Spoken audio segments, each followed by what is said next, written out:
Ayan, magandang araw mga kahabis. Andito tayo ngayon.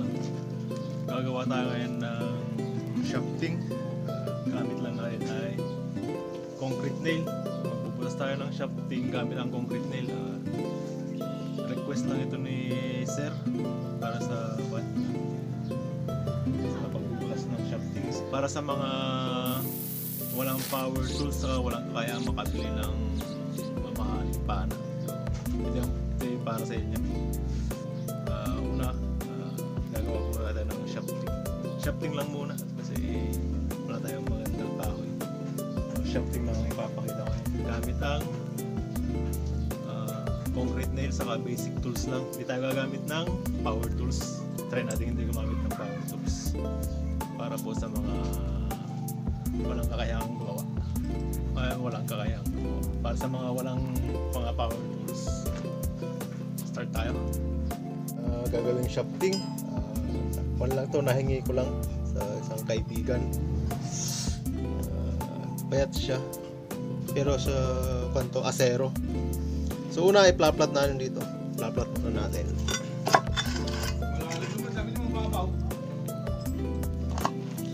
Plat muna.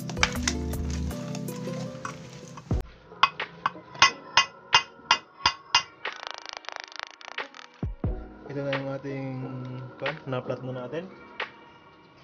Kailangan yung concrete nail nyo medyo pahaba yung talim. Makita. Ayan, ganyan yung talim niya.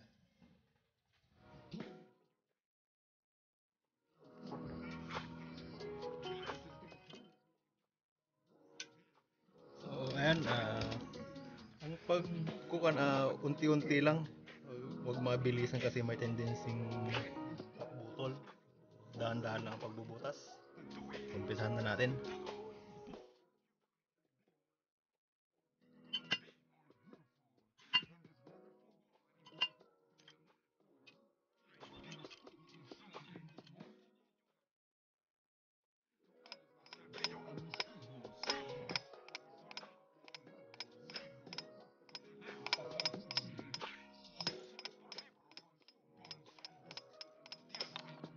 Ito nyo ba yan?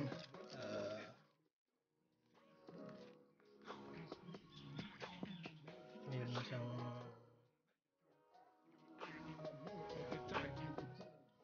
mga kaabis na. Unti-unti lang ang pagbubutas. Huwag mabilisan. Diretso butas.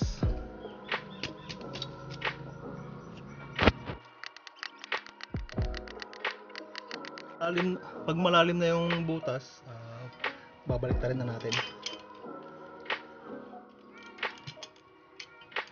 Pero kailangan nakasentro pa rin. Kunin nyo pa rin yung sentro.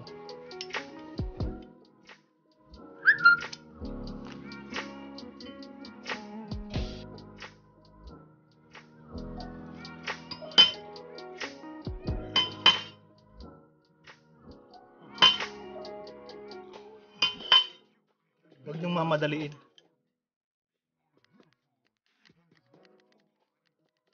Ulit, balik-balik try nyo na lang pagka nakakanya na. Balik-baliktad lang.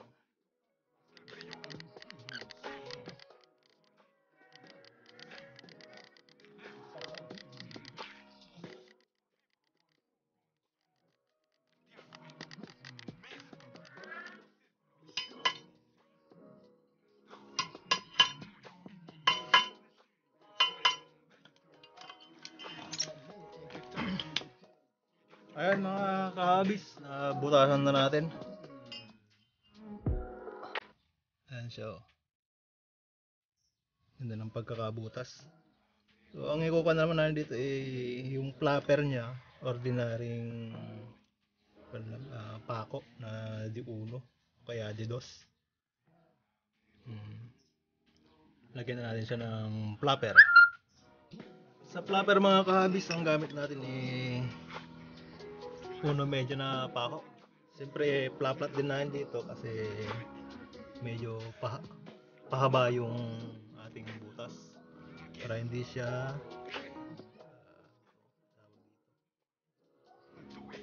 bumabalik. Ganun ba yun? Na yun.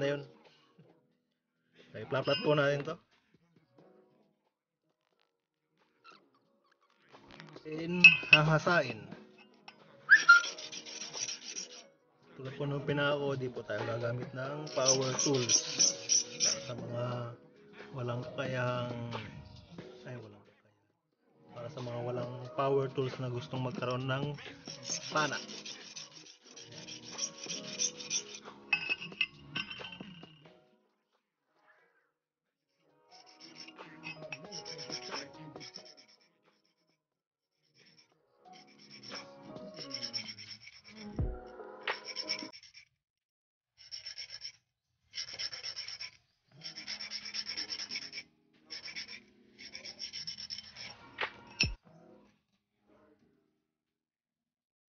So, ayan, kasya na yung ating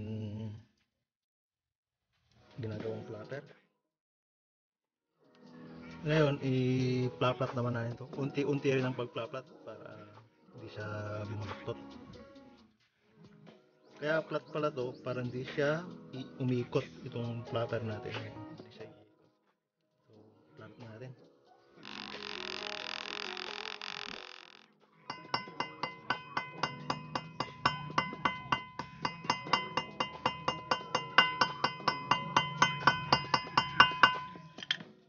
Ayan, na-flat na natin. Hindi na tumatanggal kasi flat na siya rito. Ngayon, babalik rin na natin. Tanggalin mo natin yung ulo. Saan lang din to. Saka natin siya ibabaluktot.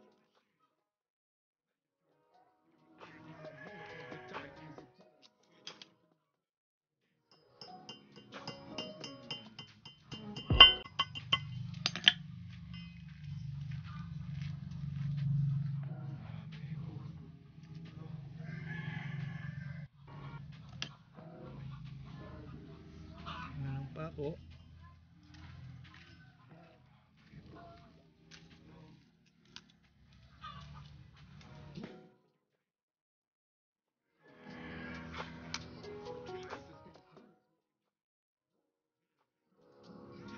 Okay pa.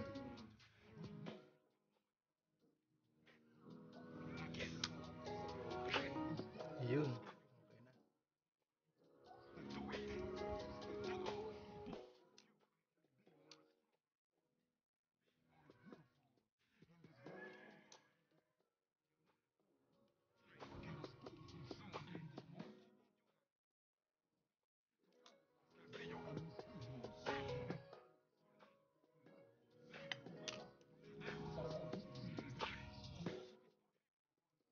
Yan, okay na mga kabis. So, hindi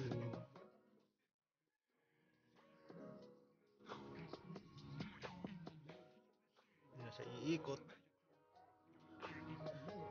Tapos, sunod natin yung ating shark fin. Yung shark fin, iplaplat din natin.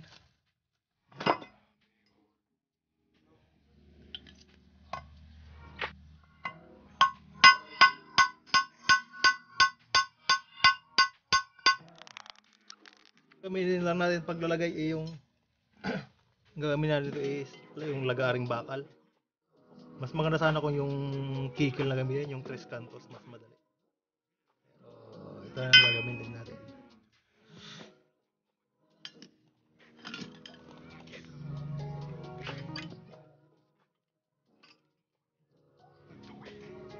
Yun. Tapos, lagari lang.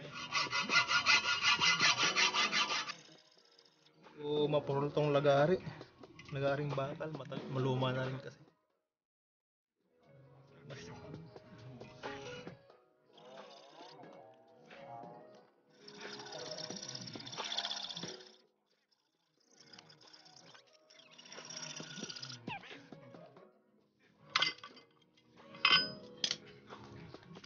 Ayan,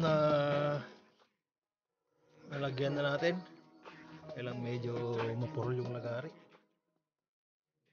Kunting lalim pa rin sana. Papalaliman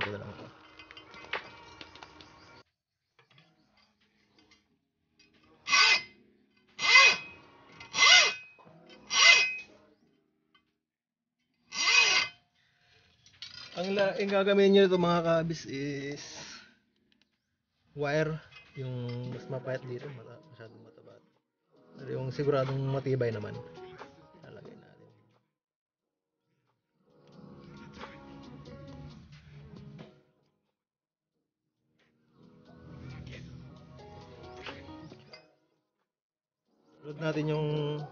Sunod natin tong lagayan ng kabitan ng sa trigger. Siyempre gamit pa rin natin yung ating lagaring bakal. Mas maganda sana kung yung kigil talaga, mas madali. Kasi mapuro lang rin itong lagaring bakal. Lagyan na natin.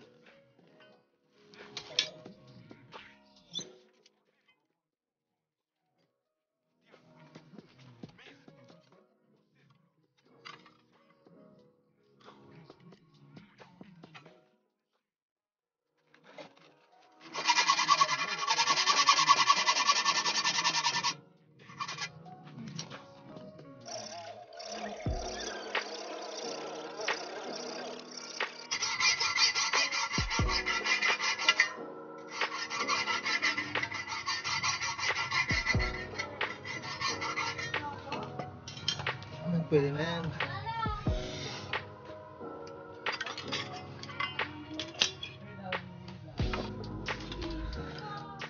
Ito mga kabis, nalagyan na rin natin to. Medyo mababaw pa, pero ganoon pa rin. Continuous nyo lang paglalagaan hanggang sa makuha nyo yung gusto nyo. So, ayun. Ito na mga kahabis,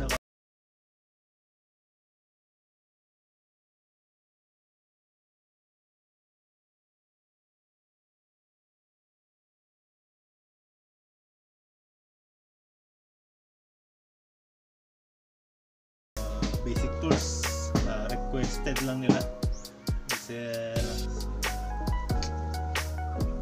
kalimutan ko na. So bago pala ako magtapos, mag-shoutout muna ako. Shoutout po kay Ma'am Michelle Arisa Kayanan, saka po kay Sir Kaipin Vlog, shoutout kay Sir Alfonso Generale, shoutout kay Sir Huwes TV Aguha, kay Sound Lover KSA TV, kay Sir Kasundugo, kay Sir Jeff T. Ukang, kay Sir Arnel Ross, kay Sir Jerome Academia ng Kapas Tarlac, sa kay Six Garm Vlog Occidental Mindoro, sa po sa Philippines for Fishing and Angler Enthusiast. Shoutout po sa ating lahat, sa lahat po ng mga